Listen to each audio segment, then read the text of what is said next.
and we had made the decision to go ahead and quit our job and run off to Europe for a month. And we did exactly that. And when I came back, I had a lot of debt, and I mean thousands and thousands of dollars of debt. And it wasn't that I had just gotten rejected once, it was twice, it was like 3 times. And at this point, I'm like, whoa, what the heck is going on here? I'm like, I'm not doing anything different than I was in my 20s, but my dating experience is changing. And it's all because I was insecure. But it actually gave me the opportunity to really self reflect and look at myself and really start to think about what I actually wanted out of life and what I actually wanted out of a partner. And life actually came first instead of the partner. Hey everyone, welcome. Welcome back to my channel. My name is Celeste Elise, and I make videos to help you reach your full potential. So today we're going to talk about existential crises. Let me tell you guys, this is something that I've got a few experiences in going through, but I'm here to tell you that this is totally normal and it's a part of life. It's actually a good thing, in my opinion, because it's the only thing that we have that'll really make us self-reflect and encourage us to take action and change some things in our life. So, dating has been something in my life that I've always done for fun. Like, dating has always been an experience. It was never necessarily about getting closer to someone.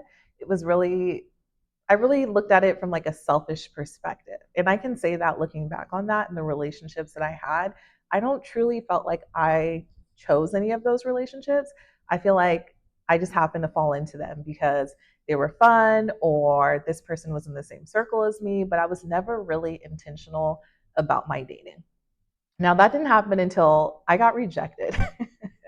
And I honestly don't remember an experience of me being rejected. I'm going to tell you it absolutely did happen, but I just don't remember because I don't think it's something that I ever like fixated on or even cared about because I was like, moving fast. I was just like in my own world and I wasn't giving it any time or energy, which is what I should have been doing when I hit my 30s as well too, but it seems like I had forgot how to do that. And so I started having to really practice a lot of self-love and build a lot of habits and really understand what it even means to love myself. Like, I don't think I even realized what music I liked, what my actual personal style was, any of those things. I mean, I don't even know if I was capable of really having an intimate relationship with someone past the physical. I mean, intimacy in terms of cuddling and sharing deep secrets and all of those things that are intimate but are on top of the physical touch kind of things that we typically think of. And so I had to learn how to love myself. And I did that by following kind of 3 steps. It's changed the way that I date now. I feel like I have so much more control. I feel like I'm choosing a lot better partners and friends and experiences. And I've really learned how to curate my life. And the first thing that I really had to do was relearn my body. Now, I had gone to the gym, I had a couple personal trainers, but I never really like sat down and really focused on like what my body was and what my body was doing for me every single day until I got into my yoga practice. My yoga practice has completely changed my life. I'll probably talk about yoga in every single video because it truly is that important. Yoga is a moving meditation. It's something that encourages you to focus on your breath, which is, in the most simplest terms, your life form. So getting back and just relearning my body, understanding where I was flowing, where I had a lot of tension, where I felt uncomfortable moving, any kind of new movement. I really encourage you just to try something new. And the more attention that you show to your body and exploring new muscles, new feelings, new tendons, all of those things, the more love that you're really going to be able to give it. I remember times I would go through Shavasana, the end of class, and they put you on your side and it like represents like a fresh start.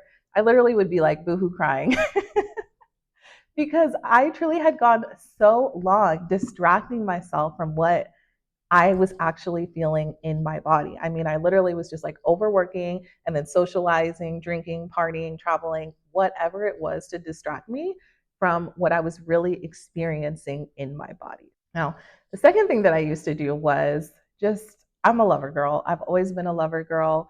I love Taylor Swift, Kane Brown, Jodeci, Jasmine Sullivan, SZA. I mean, it doesn't even matter the genre. I'm a lover girl.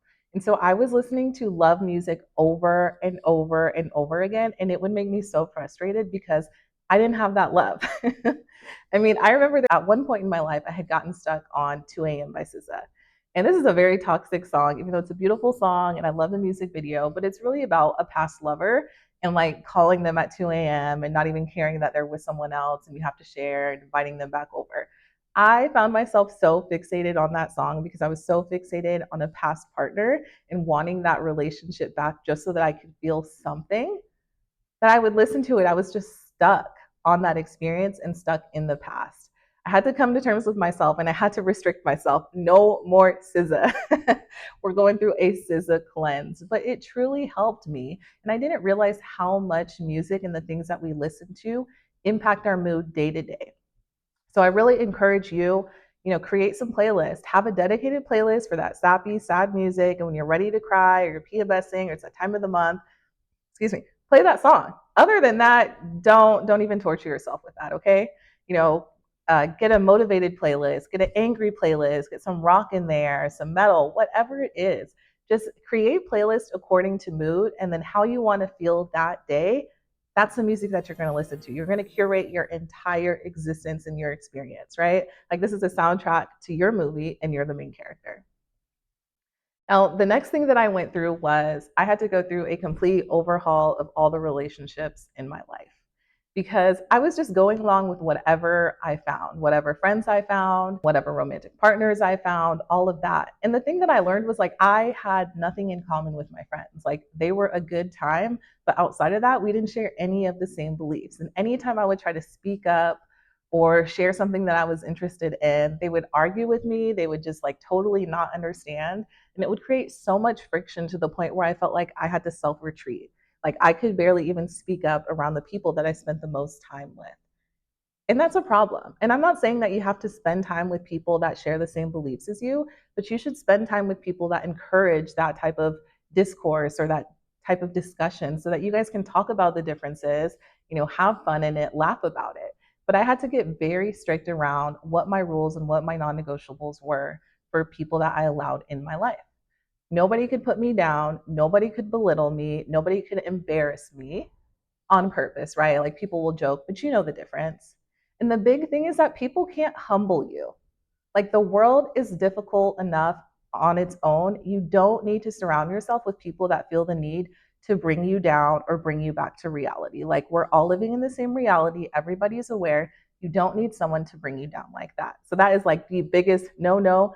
Friends, lovers, coworkers, or whatever. I don't care. I will avoid them by all costs if you ever feel like you need to humble me. And I really encourage anyone else to do that as well. So curate your own social circle in real life, just the same way that you would curate your soundtrack to your life. Now, lastly, do this with social media and the creators too. Like you can literally rewire your brain. That's why I love self-development, glow up videos, workout vlogs, because they allow me to put myself and surround myself with those experiences, even if I'm not experiencing that in my day to day. And one thing that I've realized is like self concept is so important. The way that people think around you is the way that you project and react to different experiences that you're going through in life. So if I'm driving down the street and someone cuts me off, like, how do I react? Do I give them grace? Do I say, oh, I'm sure they didn't see me? I'm not worried about it. I just let it go after that moment. Or am I stuck? Am I fixated on it? I can't believe that person cut me off. They saw me coming here. They really just wanted to hurt me, deceive me, do whatever, because that's what I'm used to dealing with in my circle or in my social experience or in the news, right? That's why it's so important to be so strict about the news that you're watching, the social media that you're consuming, because that's going to dictate the way that you see the world. And if you always have your defenses up, you're going to retreat. You're going to go back inside and you're not going to be able to be your creative full self. It's a process, and this is something that you have to continue to do throughout life. But existential crises are totally normal. Existential crises are totally normal. I think it's healthy. It's just an opportunity to start over and really curate the life that you truly deserve. So like, comment, subscribe. I hope you guys enjoyed today's video. Thank you. Bye-bye.